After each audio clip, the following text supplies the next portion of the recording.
Sorry about that cutting video. The phone rang and my father went absolutely batshit to answer the phone. Anyway, as I was saying,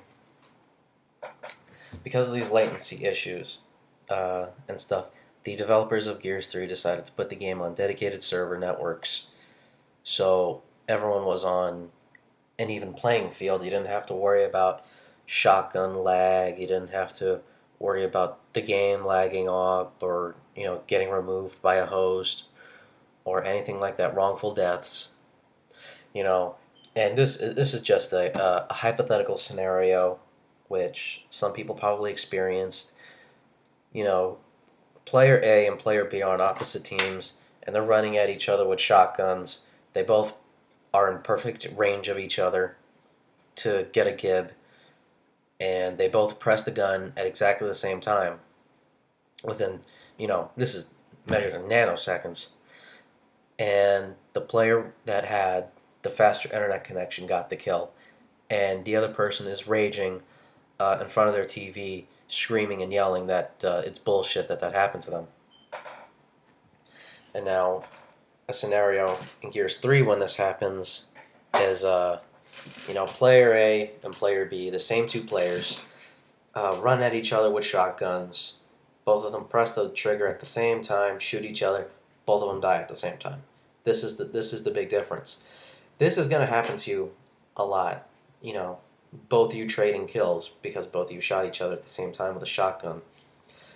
And this is way more fair, way more equal than the player with the better internet connection getting the kill. Because it was just unfair how someone that could afford a faster internet connection than you had an advantage over you, and now that advantage no longer exists. And for someone like me with a piece of shit DSL internet connection, it's just fabulous. And so that is pretty much how they decided to do dedicated servers for Gears 3. Now, what I wanted to talk about regarding this is some more of the good things and a lot of the bad things that I have found. As I said already, there's minimal to no lag depending on, the concentrated uh, bandwidth of that game. Very rarely will you'll find terrible lag, and it's very fair, very smooth. The game runs very smooth, not like the other Gears games where you had to hang back and take pop shots, and hopefully you'll get a kill. In this game, now you actually think of it this way: in Gears 2, when you ran to a power weapon, what was the weapon that you swapped? Your rifle, because it was a piece of shit and it didn't do anything. In Gears 3, you'll very rarely pick up power weapons at all. In fact, the regular starting rifle and shotgun are better than the power weapons. How big a buff they gave the rifles, because they saw an error, they knew how to fix it, and they did, and this is what they did right. Now, people can use your hammer burst or your lancer or your retro lancer, and if you know how to use it properly, flank, push behind them, and then sandwich them between your teams, and do well in the game. And I do a lot better in Gears 3 than I ever did in Gears 1 or 2. In Gears 1 or 2, was not good at all, but in this game, if I have a proper team that can communicate with each other and confer with each other and know each other's play styles, we can win. Now, you could be the best Gears player in the world, and you could have a shitty team with no teamwork whatsoever and still lose. Okay? You can't play this game like you're playing on the Miami Heat. You have to use teamwork. You have to use tactics. You have to have communication. A team with even the lowest form of communication will always, always do much better against a team that doesn't communicate. uh, with each other and talk. I'll join a random game by myself, say a couple hello, see if anyone's has a mic, and nobody has a mic. In this phase of the Xbox's life cycle, it's kind of unfathomable how somebody doesn't have a microphone. Like if you could afford the HDTV and the HDMI cable and the Xbox and the game, how can you not afford a $15 microphone? It makes no sense to me. I mean, do you just like talking to people on Xbox Live that much that you're willing to sacrifice actually having fun with the game? Because fun with the game is winning. It's all about winning. The game isn't about kill streaks. It's not about kill death ratio. It's not about kills. If you want to play that style of game, go play Call of Duty or Battlefield or any first person shooter, because that's all those first person shooters are about numbers and rankings. This game's about winning, teamwork, and enjoying yourself.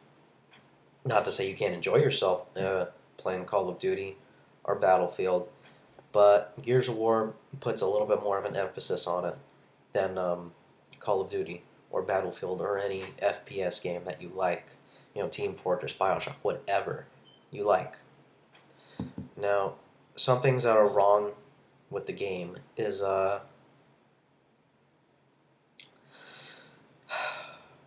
there's a couple things wrong with the game. Networking is a big issue. Um, Matchmaking and the servers. There's a couple problems. Right off the top of my head, Horde mode and Beast mode, the networking does have problems. It doesn't work as well as it should, as the Versus playlist works. A lot of the time, you're going to have to play with your own personal friends, because finding a random team of 4 other players might take a little bit longer than you would expect. Longest I ever waited to play Horde mode in Gears 3 was 4 or 5 minutes. Granted, that's not nearly as bad as Gears 2, where I had to wait, half an hour for a game in Gears 2 because the networking was so bad. It really was bad. But this isn't about Gears 2. Now, the game's matchmaking system, it makes a couple errors and a couple fudges. And the problem with that is, if I booted up the game right now and put the camera on the TV and found the game, it would always, absolutely 100% put me in a losing game. So, and the reason that is because people rage quit like crazy, and they'll leave the game and leave a spot open, so when somebody tries to join in, they put you on the losing team, which is bullshit. I'll play a game of team deathmatch, and in team deathmatch, first team to 20 kills wins. So, I'll join the game. There's 2 kills left on my team, and the opposite team has like 8, and we're getting our asses handed to us, and there's nothing I can do because I don't know how to play with this team. I don't know how they play. I don't know how the opposite team plays, and I'm getting killed left and right. It's real bullshit, and it's really unfair that happens. So, if anyone's watching this and you don't know whether or not to get Gears 3, if you do get it, I highly recommend that you play with a team of at least 3 or 4 people, the majority that makes up the majority of the team, because 4 people, you can still do well. 5 people would be fantastic. 3, you could still do well. 2, you might win. 1, you're gonna get fucked, and that's what happens. With the release of this game, the resurgence of gaming clans is amazing. A lot of gaming clans are coming back. I haven't seen gaming clans since Call of Duty 4, with the matching gamer tags and everything, and are all in a party. And that just reinforces the point I made earlier. You gotta communicate. You gotta have a headset.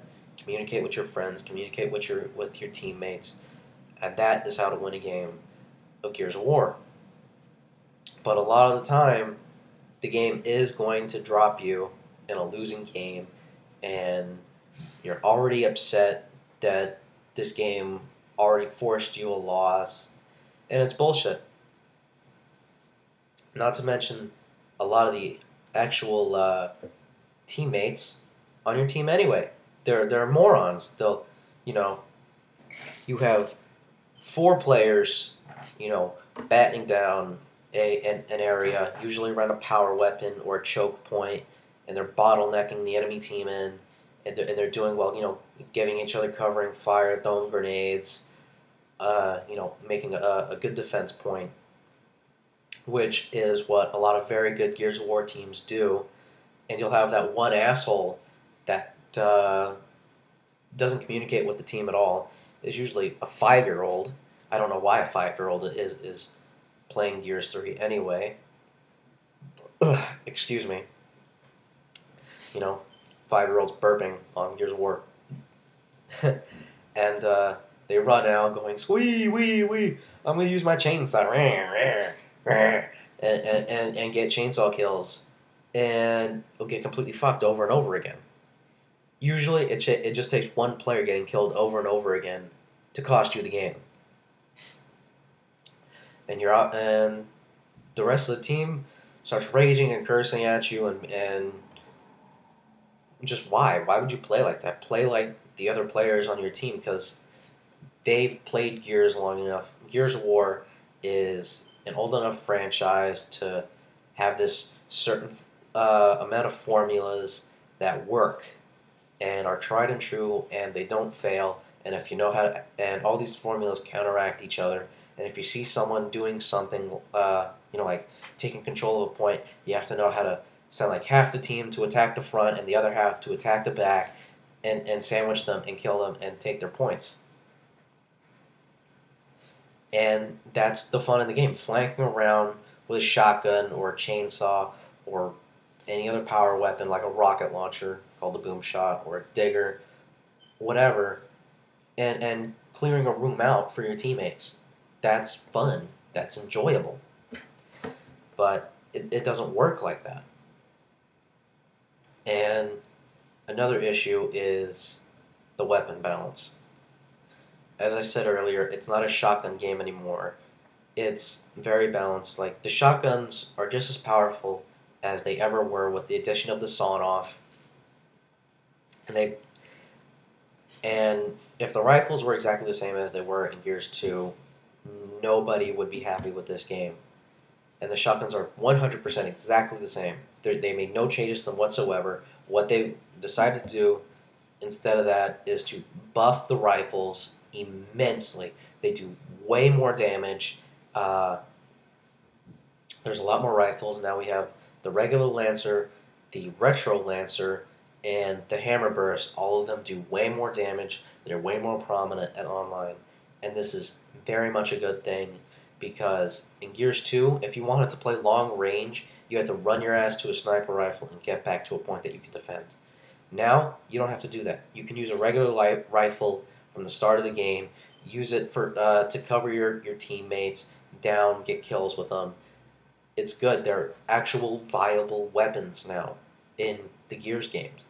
And that's what people have wanted for the past 2 Gears games. And they didn't do that. And now they did it, and I'm very happy with it. But there are some balance issues.